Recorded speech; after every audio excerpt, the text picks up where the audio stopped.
Oi, seja bem-vinda ao canal Professora Nerd. Eu sou Francinete Coutinho e esse é o quadro Os Dados do Mestre, um quadro no qual falamos a respeito de sistemas de RPG de mesa. Hoje daremos continuidade ao nosso estudo do sistema Daimon, falando a respeito das regras e testes utilizados nesse, que é um dos maiores sistemas brasileiros já escritos. Então, se você curte o sistema Daimon e quer saber tudo a respeito, fica aqui, que depois da vinheta a gente dá sequência.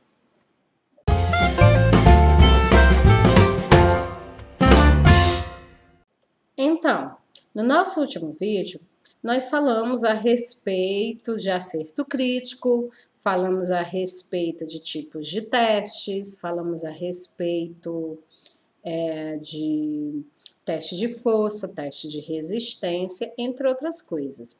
Se você não assistiu os vídeos anteriores, não se preocupe, porque aqui eu vou deixar no card um link para a nossa playlist lá no canal, onde você poderá ver não só o último vídeo sobre regras e testes, mas todos os vídeos sobre o sistema Daimon e sobre outros sistemas de RPG que tem lá. Vídeos muito legais, não deixe de dar uma conferida. Se você assistiu o nosso último vídeo, então você sabe que nosso último assunto foi o acerto crítico, né? Nós vimos que durante um acerto crítico, o valor do dano causado ele é rejogado, né? Ele é jogado 2 vezes e somado. Nós vimos também que isso só vale para o valor dos dados, né? Não para os bônus nem penalidades. Então, vamos supor que o seu ataque era 2D mais 5. Então, não vai ficar 4D mais 10, não. Vai ficar 4D mais 5, porque eu vou apenas jogar 2 vezes o valor dos dados. Outra coisa que a gente viu também foi que para poder fazer um ataque crítico, você precisa alcançar o que chama-se em Daimon de índice crítico. E o que seria o índice crítico? Seria o valor do seu teste, do seu teste de ataque dividido por 4. Então, vamos supor que você ataca 80, dividindo por 4, 20. Se você jogar os dados e der 20 ou menos de 20, você acabou de realizar um acerto crítico, tá bom? E o valor do seu dado será, né, jogado, o seu dado de dano será jogado 2 vezes e adicionado os bônus ou penalidades, tá bom? Tá ok? É claro que nesse caso, se você causa uma determinada sequência de ataques, né, e você dá 1 ou 2 acertos críticos, o seu oponente ele vai se ver extremamente prejudicado, ele vai estar numa situação muito difícil. No entanto, se isso acontecer com você e for você que venha receber acertos críticos, certo? Isso sim, porque os NPC eles também causam dano crítico, né? Então, se for você que for vítima de um acerto crítico, você, dependendo da situação, poderá estar bem comprometido. Então, para ajudar a resolver esse tipo de problema e melhorar a sua capacidade de defesa, o sistema Daimon ele criou o que nós chamamos de índice de proteção, popularmente conhecido como IP. O IP, ou índice de proteção, ele representa, né, alguma proteção que o personagem possa ter contra o dano que ele venha a sofrer. Esse índice de proteção, ele pode ser devido a uma roupa, ele pode ser devido a uma magia, ele pode acontecer devido, sei lá, a uma característica racial, né? Vamos supor que a própria espécie, a própria raça, né? Ela tenha uma pele mais resistente, né? Ela tenha uma proteção física maior, né? Um casco, tá certo? Então, o índice de proteção ele pode ter vários motivos para ele acontecer. E como é que ele funciona? O índice de proteção ele é um valor fixo que será subtraído do valor do dano. Então, vamos supor que alguém fez um ataque contra você e nesse ataque você iria sofrer 6 pontos de dano, né? Ou seja, iriam pegar os seus pontos de vida e extrair 6 dos seus pontos de vida. dependendo do valor dos seus pontos de vida, isso pode ser bem complicado. Mas se você tem um IP igual a 3, o que é que vai acontecer? O dano era 6, 6 menos o valor do seu IP, que é 3, 6 menos 3, 3, você só irá sofrer 3 pontos de dano. Então, veja que o IP, ele pode sim, em muitos casos, atenuar, né, o dano e até neutralizar. Pode acontecer casos em que o IP seja tão grande, o ataque tão fraco, que não passe nada pelo IP, tá certo?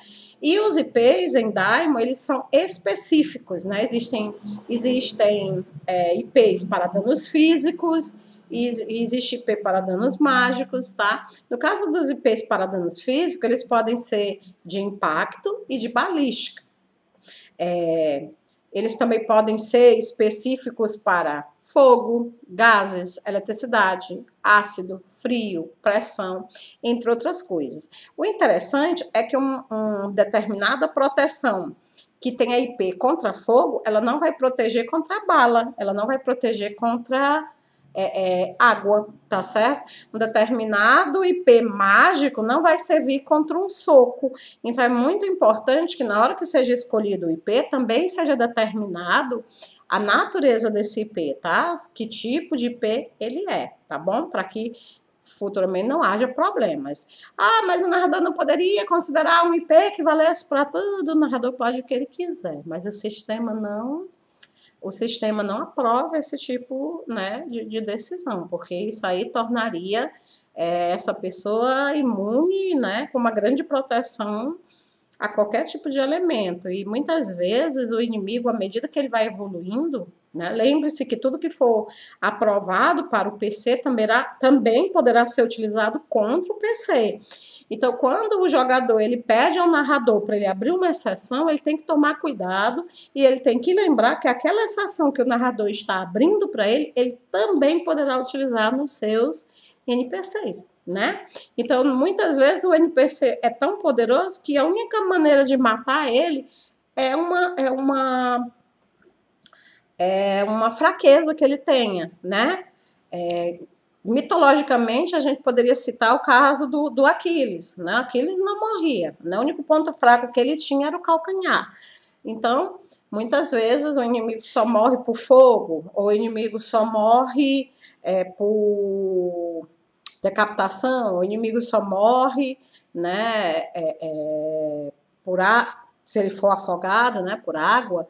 Então, um índice de proteção que proteja contra tudo vai ser meio complicado, né, de matar determinados seres, determinadas criaturas.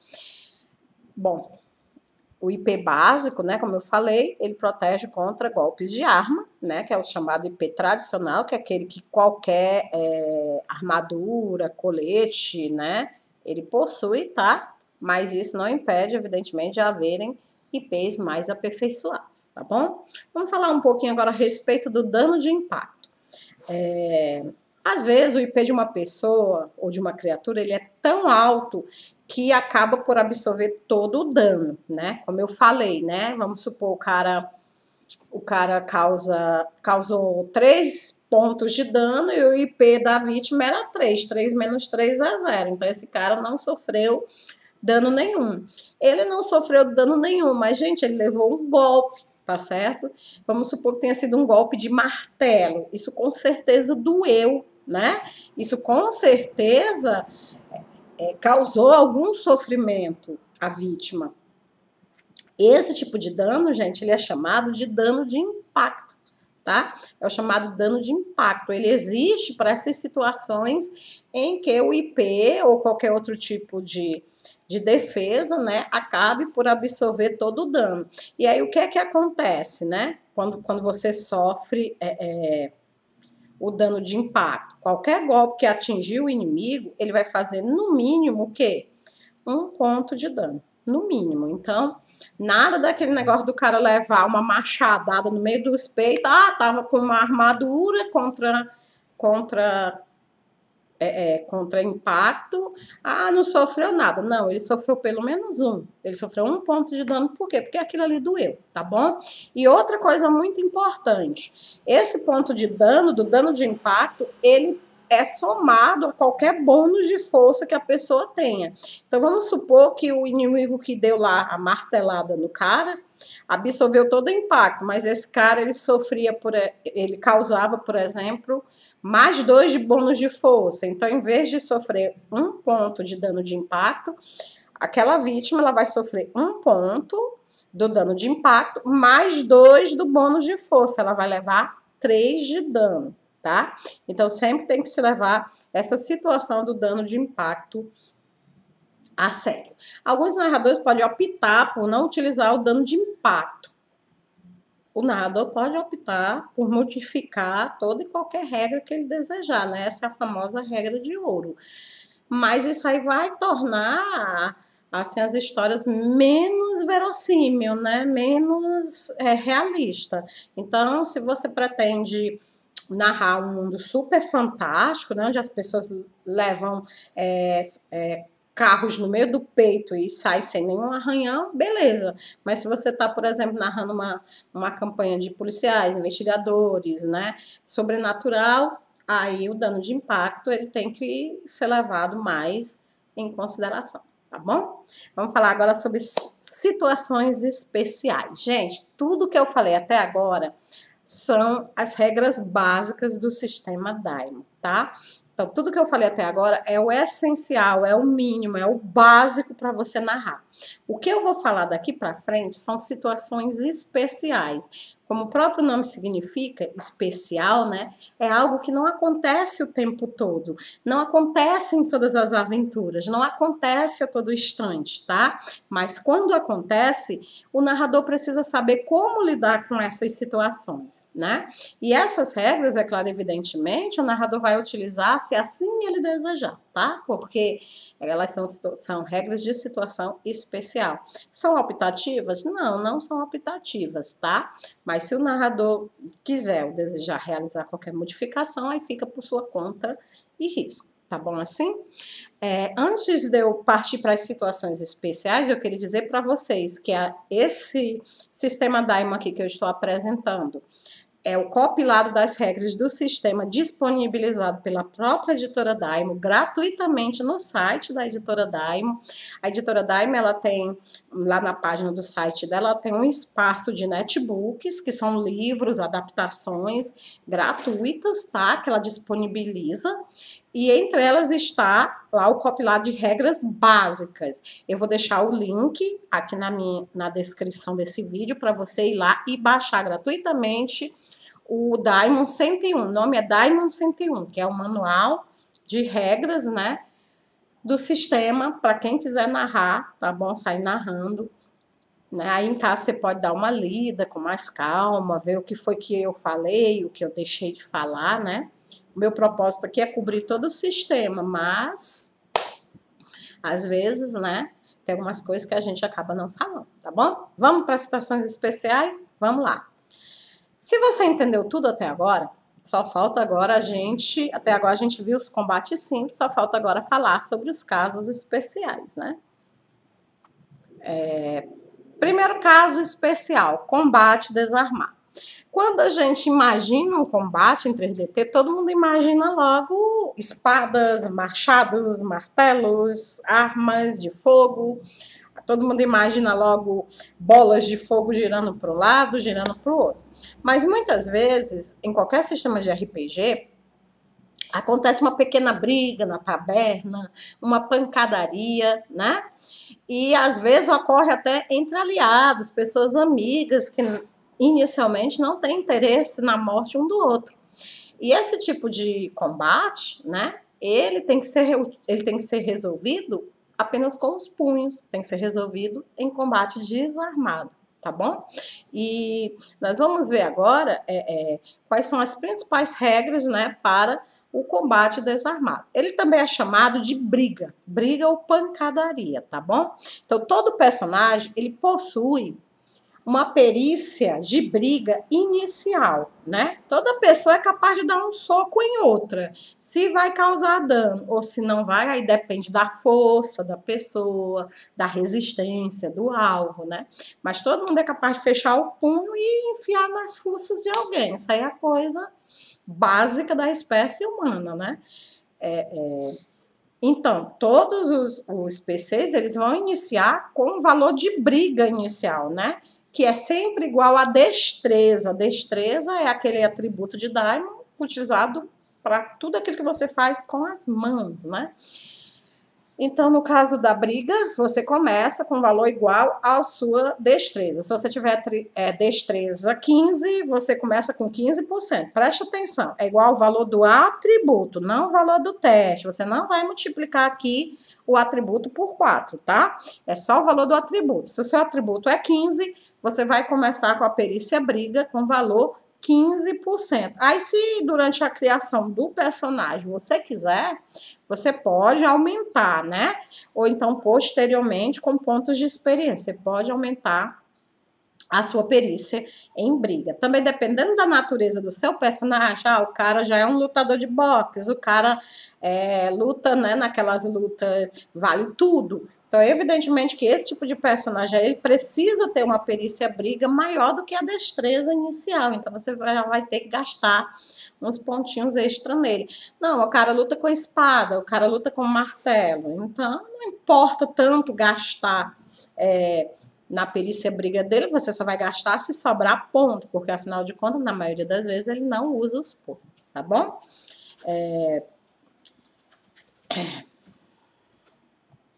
Então, você também tem que lembrar que quando você aumenta, né, o valor de uma perícia, os valores de ataque e de defesa, eles são aumentados separadamente. Quer dizer, se eu quero aumentar 10% no ataque, eu gasto 10 pontos de perícia para isso.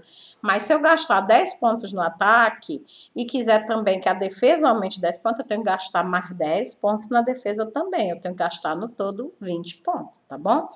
Outra coisa, o dano causado por um golpe de combate desarmado, ele é sempre igual a 1d3. Não importa se você é bem magrinho ou se você é um grandalhão de 2 metros de altura, não importa.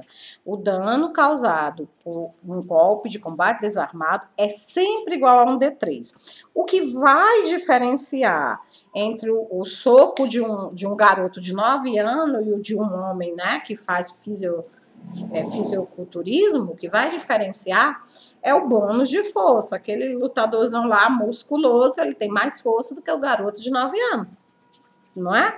Então, vai ser um D3 somado ao bônus de força, tá bom? Tudo bem? Então, essas são as regras para o ataque desarmado. E como é que você faz o ataque desarmado? Como você faz o ataque armado. Pega a sua perícia de ataque, mais 50%, menos a defesa do alvo, tá? Tudo do mesmo jeitinho, tá bom? Joga o dado, se der igual ou menor, você acertou o cara. Se der 1/4 do valor do seu ataque, você realizou um acerto crítico, né? Então, vamos agora falar sobre uma outra situação especial. Vamos falar sobre múltiplos oponentes. Sim, múltiplos oponentes, porque nem sempre acontece o chamado combate justo, né? O que seria o combate justo? Ora, o combate justo é aquele mano a mano, eu e você, vamos sair nós dois aqui e resolver. Na maioria das vezes, não é bem isso que acontece. Goblins, orcs, muitos seres, eles gostam, né, de atacar em grupos, né, gostam de atacar em bandos, tá? E quando isso acontece, né, muitas vezes é você contra 2, 3 inimigos, né? Então, isso aí, existe regra para esse tipo de situação e nós vamos falar sobre ela agora, tá? Então, se você estiver enfrentando 2 ou mais personagens, né, ou 2 ou mais inimigos, o que é que você terá que fazer, né? Você terá que pegar o valor da sua defesa e dividir, tá? Dividir em quantas partes forem necessárias. Se você estiver lutando com 2 pessoas, você divide a sua defesa por 2. Se estiver lutando com 3, você divide a sua defesa por 3. Se estiver lutando com 4, você divide a sua defesa por 4, tá bom? Então, vamos supor que você tenha 60% de defesa, né? E você tá lutando contra 2 pessoas. Então, você vai defender os 2 ataques, cada um por 30, tá? Cada um por 30%, porque você tá defendendo 2 golpes ao mesmo tempo, tudo bem?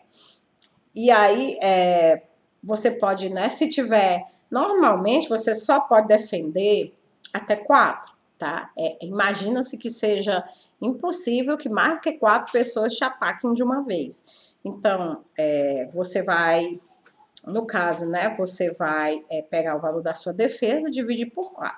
Se houverem mais do que 4 oponentes batendo ali em você, né, então vai ter que ser decidido, vai ter que ser anunciado quem que vai estar lhe atacando naquele turno e quem vai lhe atacar no próximo, tá bom? Então é muito difícil que uma pessoa só consiga sobreviver a um ataque de 4 oponentes, né? É muito difícil porque ele vai ter a sua defesa fatiada, né? Dividida entre os 4 oponentes.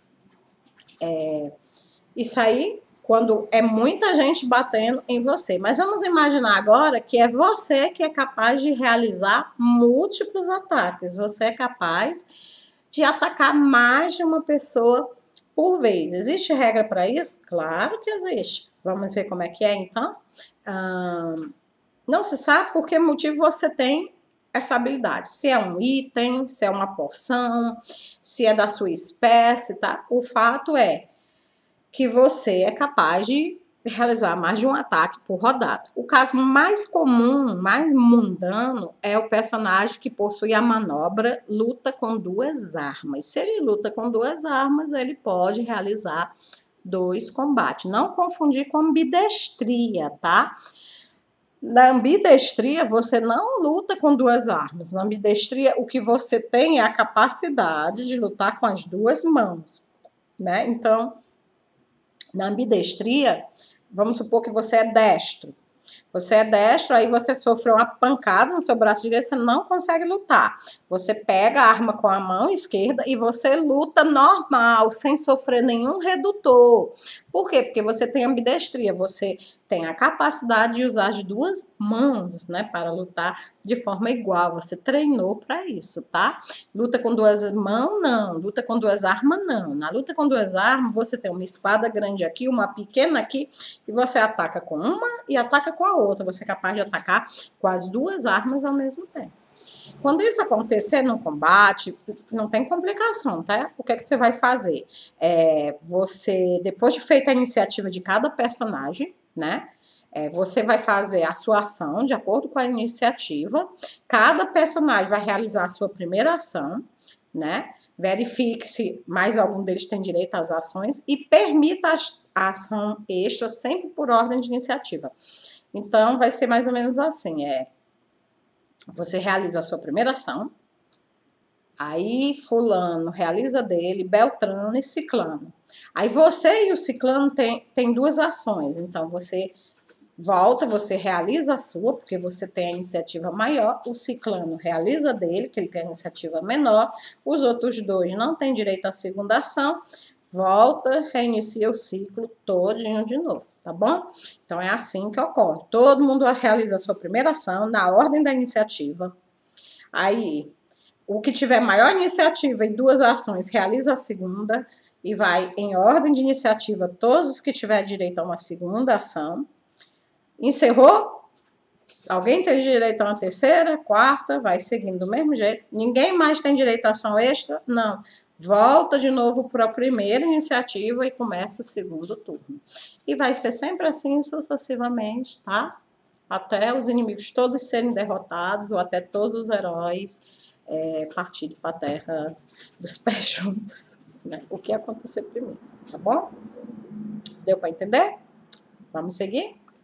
Ataques à distância. Nem todo mundo tem coragem de pegar uma arma, né? E sair lá enfrentando o inimigo força a força, né? Frente a frente. Muitas vezes, aquele herói, ele prefere atacar a longa distância, né?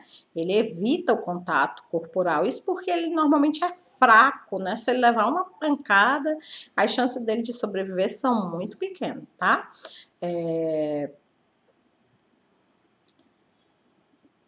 Armas longas, de longas distâncias, né, elas apresentam vantagens e desvantagens. A vantagem é que ela evita o corpo a corpo e evita o contra-ataque, né? E a desvantagem é que ela sempre terá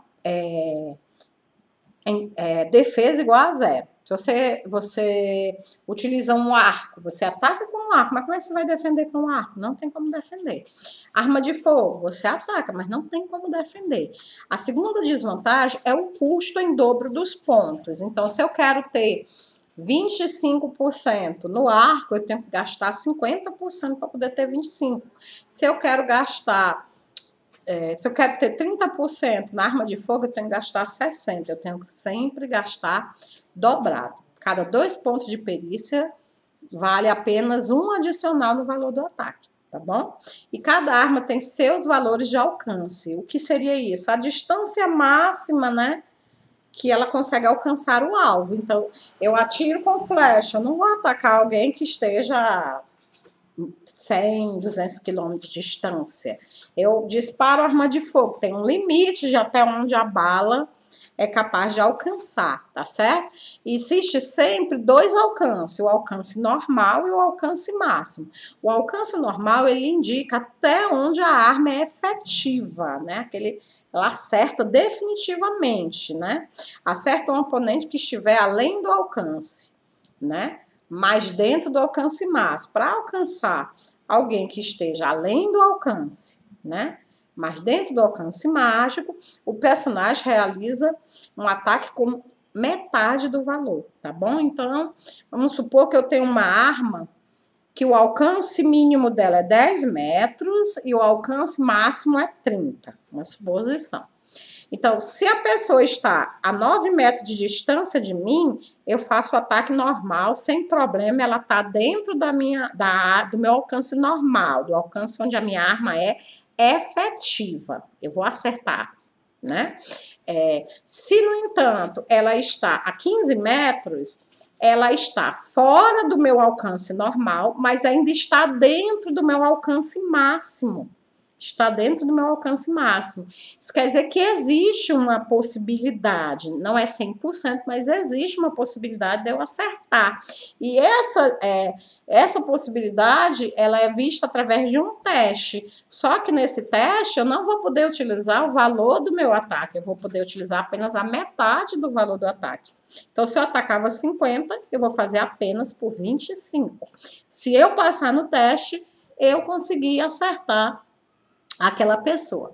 No entanto, se a pessoa estiver a 31 metros, ou seja, fora do meu alcance máximo, não existe a menor possibilidade dela ser acertada pela minha arma, tá bom? Então, as armas à distância, né, elas dão um grande poder, mas também tem lá as suas limitações, não é mesmo?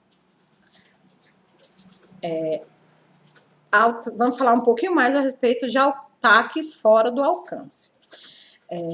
Esses ataques, eles sempre erram o alvo. No caso de flecha, elas caem no chão, não chegam a alcançar o alvo. As balas, elas passam pelo inimigo, mas é uma distância tão grande que não há precisão, né, suficiente para acertar o alvo. Há um fator importante nisso. O fato de um ataque estar fora de alcance não significa que o inimigo saiba disso. O inimigo não tem como saber se a tua arma de fogo tem alcance para acertar nele. Só se ele for muito, né, galáxia, muito pica das galáxias, muito entendido de arma de fogo, ou se ele era um aliado seu, né, que por algum motivo lhe traiu e ele conhece a sua arma, mas em outro caso, como ele saberia se a sua arma tem ou se ela não tem alcance suficiente para acertá-lo, né? Então, nesse caso, é o que a gente chama de fogo de cobertura. Você dispara a sua arma, né, para dar aos seus aliados tempo, né, para que eles possam se posicionar melhor, para que eles possam fugir, para que eles possam se reagrupar, né? É quando o policial normalmente diz pro parceiro, me dá cobertura, né? Aí o cara começa a atirar, enquanto ele vai por trás ali, se aproximando, chegando perto do alvo, para poder ter o quê? Para ele poder ter alcance, tá bom? Então, não é porque o seu ataque está fora de alcance que você não vai realizá-lo, tá? Você pode realizá-lo com o propósito de ganhar tempo, de dar cobertura para um aliado, né? Porque, afinal de contas, o inimigo não vai saber e vai tentar se proteger do seu ataque. E enquanto ele está tentando se proteger, ele não está atacando. E isso já é uma grande vantagem para o grupo, né? Então, fica aí essa dica a respeito dos ataques fora de alcance, tá?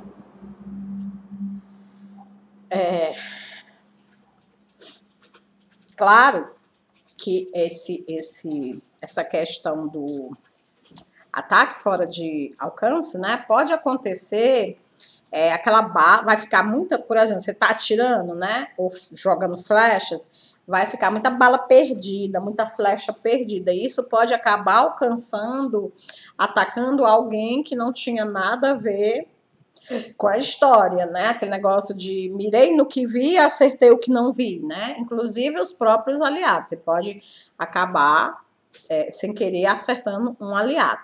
Quem pode determinar se isso vai ou se isso não vai acontecer? Claro que é ele, né, gente? O mestre, fica a cargo do mestre. O mestre vai definir se tinha alguém dentro da área, né, que pudesse ou não ter sido atacado, acertado por alguma dessas balas perdidas, tá bom? Vamos falar agora a respeito de rajada, né? Algumas armas de fogo automáticas, elas permitem o uso de rajadas. Essas rajadas, elas podem ser curtas ou longas, tá? E existem dois tipos de rajada. A rajada frontal, que é aquela que você atira, né? Dispara todos os itens contra o mesmo oponente, tá? Atira num único oponente. Essa rajada ela é chamada de rajada frontal. Você descarrega a arma em um único oponente. Nesse caso da rajada frontal, é difícil de você controlar a arma, né? Porque a arma ela vai ficar tremendo, você vai ter que segurar, né, essa arma e mantendo ela para poder acertar o alvo, tá? É mais difícil de acertar, mas em compensação o dano é violentamente maior, tá bom? Então, uma rajada frontal é mais difícil de você acertar todos os tiros, mas em compensação, aqueles que você acertar irão causar um dano maior. O outro tipo de rajada é a chamada rajada em arco, é aquela que o cara sai, né, disparando a arma em todas as direções, né, tentando acertar vários alvos ao mesmo tempo, tá certo? Normalmente é um movimento circular, né, em torno de um grupo. As chances de acerto são maiores, por quê? Porque você está atirando em tantos alvos que vai pegar em alguém, né? Então as chances de acerto são maiores, mas o dano é pequeno, né? Pois cada uma das vítimas, no máximo, vai sofrer uma ou duas balas, né? Então, é mais gente acertada, mas em compensação o dano é menor. Então você tem que julgar qual das duas rajadas é mais. Você está contra um único oponente muito poderoso, rajada frontal. Se você está sendo atacado por um grupo, vários oponentes, rajada em arco, né? Então vai ter que se definir isso aí, tá bom? Quando for realizada uma rajada, há regras simplificadoras. Já imaginou se você tiver com uma metralhadora que dê 50 disparos? Aí você vai ter que jogar os 50, né, testes, quer dizer, vai ficar meio chata essa narrativa. Então, existem regras que elas existem para poder simplificar, tá? Para que você possa disparar menos, realizar menos ataque durante o disparo de uma rajada. Vamos lá conhecer essas regras? Bom, gente, primeiro, no lugar de um D100, você não vai jogar um D100. Lembra o que é um D100? A jogada de 2 dados, de 10 lados, onde um é a unidade e o outro é a dezena, beleza, esquece isso aí, não joga o D100, joga apenas um D10, em vez de 2, você vai jogar apenas um D10. As chances de acerto são um pouco menores, claro, mas faz parte da ideia da rajada, né? Para uma rajada frontal, jogue todos os tiros que tem direito de uma vez, né? Usando a regra de um D10. Um D10 para cada tiro. Então, se eu tenho direito a 5 disparos, eu jogo 5 D10, tá bom? Verifique quantos acertos e proceda ao cálculo do dano, tá bom? Aí, para uma rajada em arco, jogue todos os tiros que tem direito de uma vez, verifique os acertos e os possíveis alvos, tá? E você sorteia, né? Cada tiro para um alvo, porque como é que você vai saber? Afinal de contas, você estava jogando aleatoriamente. Então, você acertou 5 e você tem 3 alvos. Então, o primeiro acerto, o narrador sorteia entre os 3 alvos, foi esse aqui. Segundo acerto, o narrador sorteia entre os 3 alvos, foi esse aqui de novo, ou então foi esse aqui. Então, vai indo até todos os acertos terem sido sorteados, tá bom? Então, é assim que vai funcionar. E você joga um D10 contra o quê? Contra o valor de teste, evidentemente, né? Da perícia da pessoa que tá manuseando lá a arma, tá bom? Então, é assim que a gente faz, é assim que a gente procede nos casos de rajada. Pois é, pessoal, infelizmente, eu vou ter que dar aqui uma paradinha, eu não vou poder começar a falar sobre granadas nesse vídeo, porque ele vai ficar muito extenso, então eu vou deixar para falar a respeito disso a partir do próximo vídeo. Se você gostou desse vídeo e deseja continuar vendo os vídeos a respeito do sistema Daimon, não se esqueça de se inscrever e ativar o sininho. Se você já é inscrito, dá uma conferida lá se o sininho está ativado para você não perder o nosso próximo vídeo. E não se esqueça, por favor, de curtir, compartilhar, colocar a sua opinião aí nos comentários, dizer o que você achou desse vídeo, tá? A sua opinião ajuda muito o meu trabalho e também o seu apoio, né? Então, desde já eu agradeço por ter permanecido comigo aqui até o final desse vídeo e espero te encontrar aqui no nosso próximo vídeo. Fica com Deus e até mais. Tchau.